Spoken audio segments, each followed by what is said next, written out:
Hello and welcome to Bit by Bit, bringing you live Unpacked from Brooklyn. And I'm here with my colleague, Max Weinbach. Yes. It's the first time actually we're doing this live somewhere, just the two of us. Yeah. So great to see you at the event. And I want to know your biggest takeaway from these products that we all, and sorry, I need to flex that my nails actually match the blue of the phone, but whatever.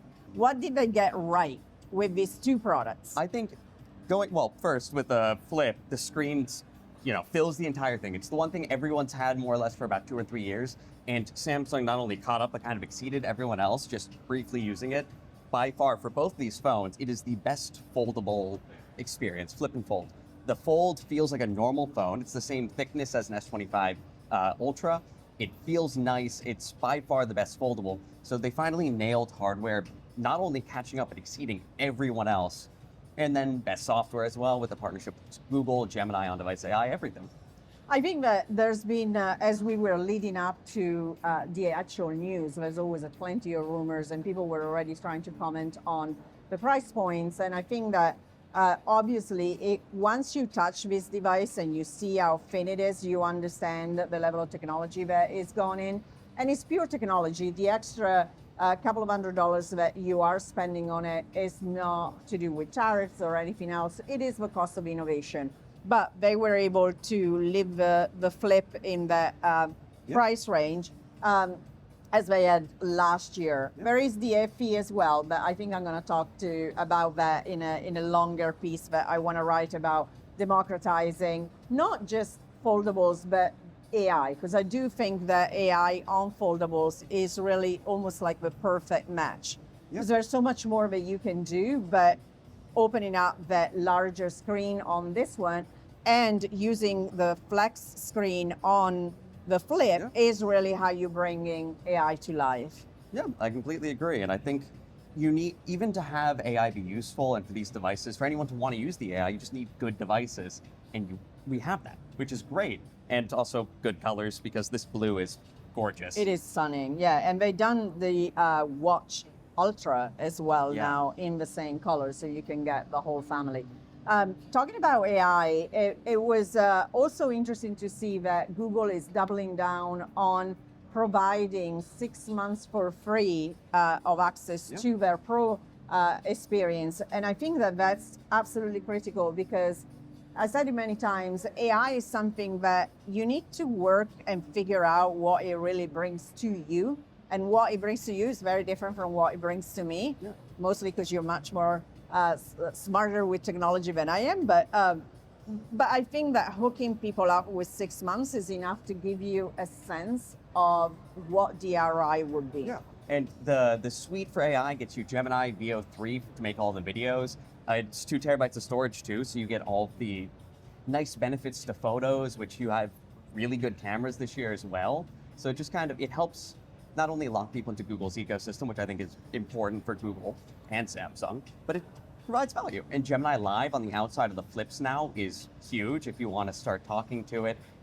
One of the new features is during conversations, it can then go and add things to your calendar or notes, so it can finally interact with apps while you speak to a conversational assistant, which is huge.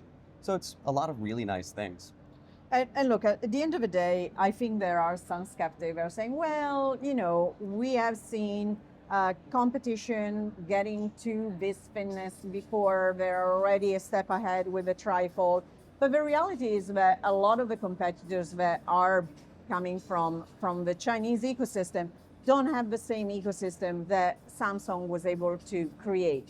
Not just because of the integration of Gemini, but just walking around here, seeing all the partners that are showing up, from Qualcomm to Google, to partners in the entertainment kind of ecosystem, health. And I think that was the other big thing today with watches on the hardware side, but new sensors and the partnership that now, the acquisition actually, that they now have on the health side. Yeah, I think just they have a lot of running, focused on running, which is great because cardiovascular health is by far one of the best biomarkers you can have, and it is a very strong feature set on the Watch 8. Going into everything, it gets it, you have mix in AI with that, where it can then start recommending you what to do. It's just a lot of good stuff finally, and I like it. It's a more complete ecosystem than I think, again, anyone else has. I've used almost every Chinese, outside of Huawei, ecosystem and device, and this feels, both in terms of how they're presenting it, messaging it, but also actual, using it, probably the strongest. And actually talking about presenting, because that has a lot to do with how you reach consumer, and especially around AI and foldable actually as well. There's still some convincing that needs to happen with consumer. The value, why should I spend this kind of money for a foldable? And I think that Samsung has tried different things at this event, which I actually appreciate. Yeah, I mean, seeing Parker on stage talk about it was great. I texted him right after, I was like, that was great. I was surprising. But I think one of the other things that I will really convince consumers this time, that feels like a normal phone. Yeah. If you didn't unfold it, you would never know, which is probably the biggest barrier to entry on foldables. Now, you always have price, but I think the value you get from it is okay. So generally, people will be willing to pay that price. Yeah, I agree. I think that using it as a, and this was it was always the debate with, other vendors like OnePlus and then Pixel that went a different ratio on the outside screen.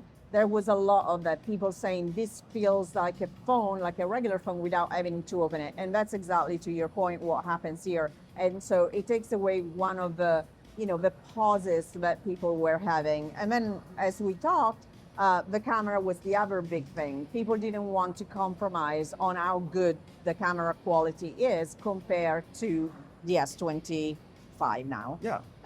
So I think we're really getting there, and I like how somebody talked about it yesterday in a meeting that I had with Samsung, saying, in a way, we think about the 1 to 6 of the iterations as one part of the smartphone market, and really 7 starting the new era of foldables. And I think that that's a very good way of thinking about it. Once you hold this device, you really see how much of a jump it has been for them. And this is also one of the first times, I think, from Samsung where they compared against the S25 Ultra and the Ultra series. So they're now finally showing you the S25 Ultra to the Fold 7, that's not a downgrade. It's the same, you just get a larger screen, which I think is also a pretty big sign of where they feel they are now.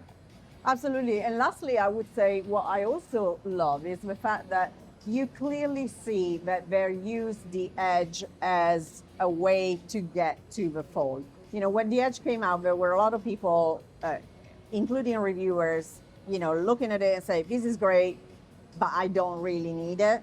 Well, now you know why Samsung needed it. Exactly, and it was a testing ground for this. And Absolutely. Honestly, if you've used both, felt both, you really understand why it exists and why it should exist going forward. And also gives economies of scale, even if, the volumes on the Edge are fairly limited now, but you can see as that product evolves and the Fold as well, how that helps with economies of scale. Yeah, and I bet when teardowns come out, shares a lot of the same parts, a lot of the same boards. It really does make sense. Yeah, very much so. Well, thank you for enjoying this 5 minutes of conversation. And I'm sure we'll have, I'm actually going to publish something tomorrow about a panel that I hosted yesterday on more AI and philosophy around what Samsung wants to do. So watch out for that. And I'm sure we'll do hands-on reviews shortly. Yeah. Thank you, Max.